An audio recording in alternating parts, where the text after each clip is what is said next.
Nama Tuhan. Di zaman hukum Taurat, Tuhan menetapkan hukum untuk membuat orang tahu apa itu dosa. Karena tahap pekerjaan ini relatif sederhana, hanya berfokus untuk membuat orang tahu apa itu dosa. Tuhan bekerja secara langsung dalam roh dan mengambil nama Yahweh, yang berarti Tuhan yang ada, yang sudah ada, dan yang akan datang. Nama ini menandakan bahwa Dia adalah satu-satunya Tuhan yang benar, yang telah ada sejak semula dan akan ada selamanya. Dia menciptakan langit, bumi, dan segala isinya, menciptakan umat manusia, dan secara pribadi memimpin umat manusia, memegang kedaulatan atas segalanya. Dia adalah satu-satunya Tuhan yang benar, selain Dia tidak ada yang lain. Inilah nama Tuhan di zaman hukum Taurat. Di zaman kasih karunia, Tuhan menjadi manusia untuk secara pribadi melakukan pekerjaan penebusan umat manusia, dan namanya adalah Yesus. Dalam bahasa Ibrani, itu adalah Immanuel, yang diterjemahkan menjadi Tuhan beserta kita. Ketika Tuhan kembali pada akhir zaman, akankah Dia memiliki nama baru? Sebenarnya, Alkitab telah bernubuat sejak lama bahwa Tuhan akan memiliki nama baru ketika Dia kembali. Dan bangsa-bangsa lain akan menyaksikan kebenaran-Mu, dan semua raja akan melihat kemuliaan-Mu, dan Engkau akan dipanggil dengan nama baru yang disebut oleh mulut Yahweh. Dia yang menang akan kujadikan pilar di dalam bait suci Tuhanku, dan Ia tidak akan keluar lagi.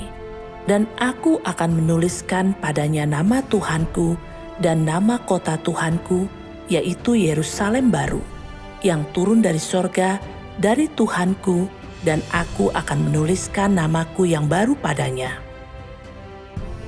Kedua nubuatan tersebut menyebutkan bahwa Tuhan akan memiliki nama baru, yang berarti itu bukan nama yang pernah Dia gunakan sebelumnya.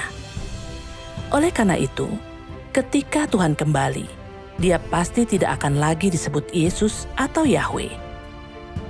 Mari kita baca beberapa nubuat untuk memahami apa Dia akan disebut ketika Dia kembali. Akulah Alfa dan Omega, yang pertama dan yang terakhir, firman Tuhan, yang ada sekarang, yang sudah ada, dan yang akan datang, yang Maha Kuasa. Lalu aku mendengar seperti suara kumpulan besar orang banyak, dan seperti gemuruh air bah, dan seperti deru guntur yang keras, berkata, Haleluya! Karena Tuhan yang Maha Kuasa memerintah. Dari nubuat-nubuat ini, apakah nama Tuhan di zaman kerajaan? A. Tuhan yang Maha Kuasa. B. Yesus. C. Yahweh. Jawaban yang benar adalah A. Tuhan yang Maha Kuasa. Namun, apa arti nama Tuhan yang Maha Kuasa? Mari kita baca satu bagian firman untuk memahaminya. Selama zaman hukum Taurat, Yahweh merupakan nama Tuhan. Dan pada zaman kasih karunia, nama Yesus merepresentasikan Tuhan. Selama akhir zaman, namanya adalah Tuhan yang Maha Kuasa. Yang Maha Kuasa, yang menggunakan kuasanya untuk membimbing, menaklukkan, dan mendapatkan manusia, dan pada akhirnya mengakhiri zaman. Nama Tuhan yang Maha Kuasa mencakup watak bawaan Tuhan, semua yang Dia miliki dan siapa Dia adanya, pekerjaannya, dan semua kebenaran yang Dia ungkapkan. Artinya, melalui firman yang diungkapkan oleh Tuhan yang Maha Kuasa, kita jadi mengenal kemahakuasaan Tuhan, wataknya, semua yang Dia miliki dan siapa Dia adanya, kepraktisannya, prinsip-prinsip pekerjaannya, bagaimana Dia memimpin umat manusia ke zaman kerajaan 1000 tahun, dan akhirnya ke tujuan yang indah dan seterusnya. Semua ini adalah hasil yang dicapai oleh kemahakuasaan Tuhan.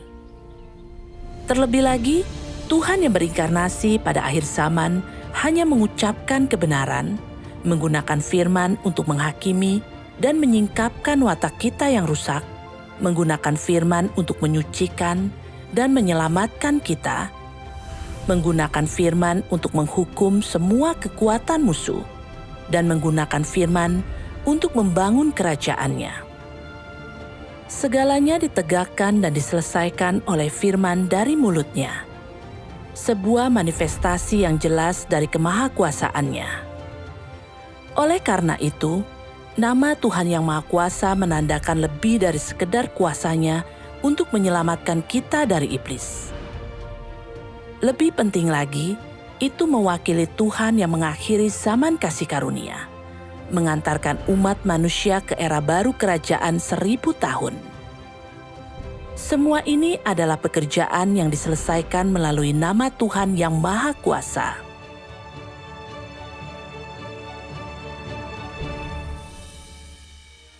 Jadi, mengapa nama Tuhan berubah? Kita akan memahami setelah membaca beberapa kutipan firman. Sebagian orang mengatakan bahwa nama Tuhan tidak berubah. Lalu, mengapa nama Yahweh berubah menjadi Yesus? Dinubuatkan bahwa Mesias akan datang, lalu mengapa manusia bernama Yesus yang datang? Mengapa nama Tuhan berubah? Bukankah pekerjaan Tuhan yang itu sudah lama dilakukan? Mungkinkah Tuhan tidak melakukan pekerjaan baru pada zaman sekarang? Pekerjaan masa lampau dapat diubah, dan pekerjaan Yesus dapat menjadi lanjutan dari pekerjaan Yahweh. Lalu, tidak bisakah pekerjaan Yesus digantikan dengan pekerjaan lain? Jika nama Yahweh dapat diubah menjadi Yesus, maka tidak bisakah nama Yesus juga diubah? Semuanya ini tidak aneh. Hanya saja manusia yang berpikiran terlalu sederhana. Tuhan tetap menjadi Tuhan. Bagaimanapun pekerjaannya berubah, dan bagaimanapun namanya berubah, watak dan hikmatnya tidak akan pernah berubah. Jika engkau percaya bahwa Tuhan hanya dapat dipanggil dengan nama Yesus, maka pengetahuanmu terlalu terbatas. Di setiap zaman, Tuhan melakukan pekerjaan baru dan disebut dengan nama baru. Bagaimana mungkin Dia melakukan pekerjaan yang sama pada zaman yang berbeda? Bagaimana mungkin Dia melekat erat pada sesuatu yang lama? Nama Yesus dipakai demi pekerjaan penebusan. Maka apakah Dia masih akan dipanggil dengan nama yang sama ketika Dia kembali pada akhir zaman? Apakah Dia akan tetap melakukan pekerjaan penebusan? Mengapa Yahweh dan Yesus adalah satu, tetapi dipanggil dengan nama yang berbeda pada zaman yang berbeda? Bukankah karena zaman pekerjaan mereka berbeda? Mungkinkah satu nama merepresentasikan Tuhan seutuhnya? Jika demikian, Tuhan harus dipanggil dengan nama yang berbeda pada zaman yang berbeda, dan Dia harus menggunakan nama untuk mengubah dan merepresentasikan zaman. Karena tiada satu nama pun yang dapat sepenuhnya merepresentasikan Tuhan, dan setiap nama hanya dapat merepresentasikan aspek temporal dari watak Tuhan pada zaman tertentu. Yang perlu dilakukan setiap nama hanyalah mewakili pekerjaannya. Oleh karena itu, Tuhan dapat memilih nama apapun yang sesuai dengan wataknya untuk merepresentasikan seluruh zaman. Ada makna yang besar di balik Tuhan mengubah namanya. Tuhan selalu baru dan tidak pernah usang. Pekerjaannya selalu bergerak maju, jadi namanya berubah seiring dengan pekerjaannya dan zaman. Setiap kali Tuhan memulai satu tahap pekerjaan dan mengantarkan zaman baru, Dia mengambil sebuah nama yang signifikan untuk zaman itu, untuk mewakili pekerjaan yang Dia lakukan dan watak yang Dia ungkapkan. Dengan cara ini, orang tidak akan membatasi Tuhan hanya pada nama Yahweh atau Yesus, dan kita tidak akan membatasi Tuhan dalam gagasan dan imajinasi kita. Karena Tuhan itu tak terbatas hikmat-Nya dan maha kuasa. Apa yang Dia miliki dan siapa Dia adanya mencakup segala sesuatu, jauh melampaui apa yang dapat digambarkan oleh bahasa manusia.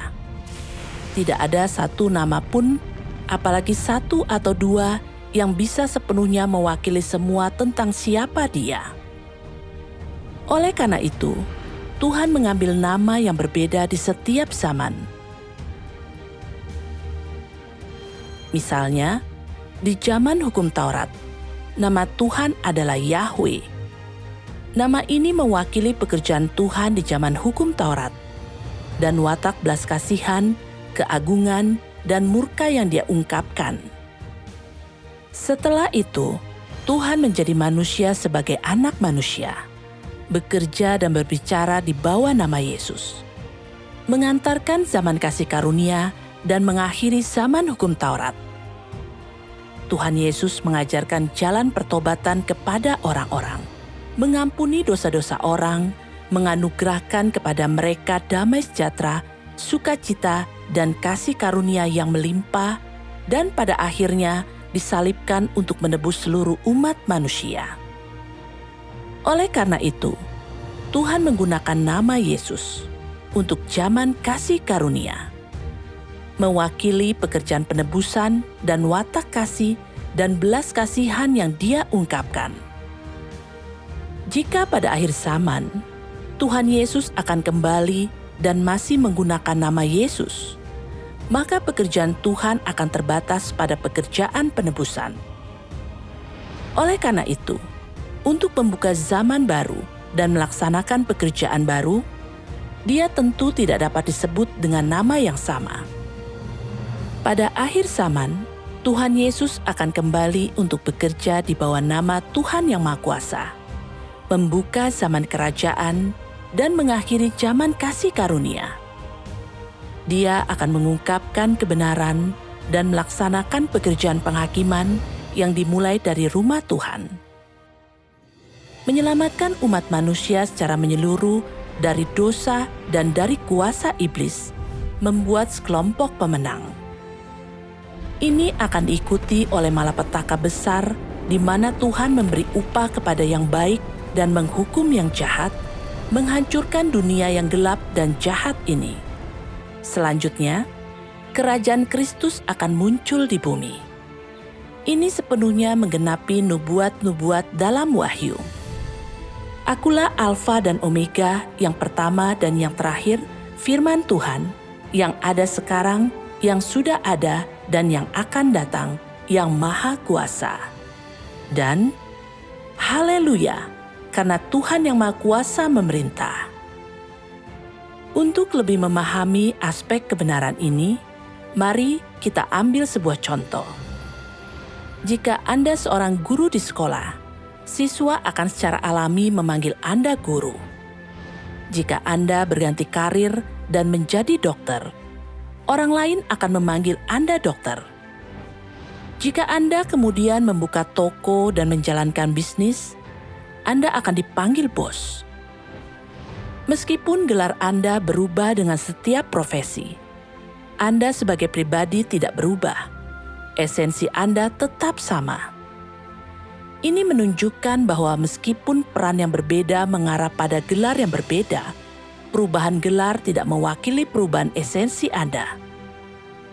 Dengan alasan yang sama, Tuhan melakukan pekerjaan yang berbeda di zaman yang berbeda, dan Dia menggunakan nama baru untuk membuka setiap zaman baru. Jadi, Meskipun nama dan pekerjaan Tuhan berubah, esensi ilahinya tidak akan pernah berubah. Karena semua itu adalah pekerjaan dari satu Tuhan. Artinya, esensi Tuhan tidak akan pernah berubah, bahkan saat namanya berubah.